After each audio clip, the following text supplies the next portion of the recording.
You don't want none! You don't want none! What's going on, Tar Heel Nation? It is your favorite North Carolinian, Russ, the Tar Heel. And in this huddle, baby, we're going to switch it up a little bit. We're going to talk some Carolina basketball. I know, football season is only 2 months away, man, but Carolina's non-conference basketball schedule was just released, and we are obviously going to talk about it. And the first thought that I had when taking a look at this bad boy was a sigh of relief, but then it was followed up with a bunch of questions, man. Let me explain why, okay? Last year, obviously, Carolina went through an absolute murderer's row, right? Elon, a trip to Allen Fieldhouse to play the Kansas Jayhawks. That was a tourney team. American, Hawaii, all the way out west in their stinking spot. Dayton out west. We played a Final Four team in Auburn, an Elite Eight team in Michigan State. Alabama was an Elite Eight team. We played LaSalle, the eventual national champion Florida Gators. UCLA was in the tourney, and then we played Campbell, man. Carolina was a horrendous 7-5 in those games, and as I just pointed out, 3 of them went to the Elite Eight, man. And so lots of tournament teams in there, lots of really good basketball teams that Carolina played in last year's non-conference schedule. And then you couple that with the fact that there were some personnel issues. That crap was an absolute gauntlet, dude. And 7-5 at UNC is absolutely not the standard, right? It's not acceptable, okay? So the question is the 25-26 non-conference schedule going to be similar? Well, let's take a look at this bad boy, man, and we'll see what we got, okay? And it starts off with Central Arkansas at the house. Now, obviously, most teams, especially the caliber of Carolina, they're going to play, an opponent where it's almost like it's like another exhibition game, okay? So this one doesn't necessarily surprise me, but, the Bears went 9-24 last year and finished 10th in the ASUN, okay? So this is obvious, this is a dub. This is trying to get, all your pieces together, and it's almost kind of like just a scrimmage game, right? It's at the house. There should be no issues with this basketball game. Then Carolina gets Kansas.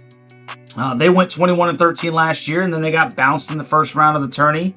They lose a good amount of the production that they had, and we do get them at the Dean Dome, so that's a good thing, right? Kansas is a little down. It's obviously one of the blue bloods, and we get them at the house after we played them at Allen Fieldhouse last year. Then we followed that game up with Radford. They went 20-13, finishing 4th in the Big South, and they're undergoing a new coaching change with Zach Chu being named as their coach, at the beginning of the season. So not a barn burner here as well. North Carolina Central went 14-19, and they finished 6th in the MEAC, okay? We obviously know that, that's not exciting, okay? It's not exciting, man. They follow that up with Navy. They were 15-19 in the Patriot League, okay? Then we got the Bonnies and Fort Myers, Florida, right, for the Fort Myers tip-off. They went 22-12 and finished 7th in the A10. Excuse me. That was actually a legitimate yawn. That was a legitimate yawn. Boring. It's boring. That's boring, bro. Extremely boring. So, there's not a lot of exciting basketball here in the front into this non-con schedule, aside from obviously Kansas coming to the house. So after the Bonnies, we do get Michigan State, so we do get Sparty. They went to the Elite Eight last year, so this may actually be Carolina's first legitimate test. I don't know. Obviously Izzo's always got Michigan State competitive, but they're hardly ever considered like elite in my personal opinion. So kind of an interesting game right there. Michigan State down in Florida. And then they do follow that up with an away game Look at that. Carolina actually plays an away game. They'll go to Rupp Arena and take on the Kentucky Wildcats, which I think should be an annual game anyway, for the ACC SEC Challenge. And they're a little bit down as well, if you will, man. They finished 24-12. They did go to the Sweet 16 last year before losing to Tennessee. And obviously, they're going to have a lot of talent coming into their program. So, okay. Little yawn there. And then, we had back-to-back decent programs. Should be back-to-back decent games. Carolina follows that up with the Hoyas of Georgetown. Shout out to Allen Iverson, my childhood favorite basketball player in the NBA. But let's be honest, okay?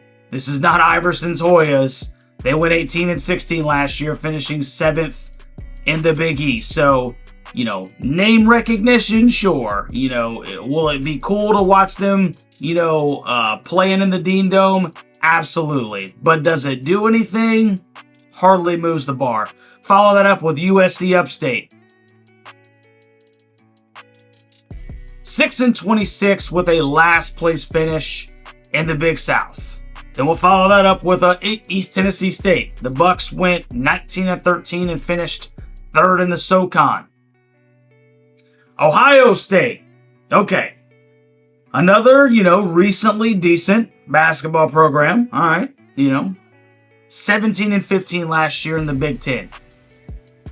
17-15. And last but not least, East Carolina with a 19-14 record and a 5th place finish in the American. Listen, you guys remember how battle-tested Carolina was last year going through that schedule, right? And obviously, like I said, coupled with the personnel issues, that was a rough time for us, right?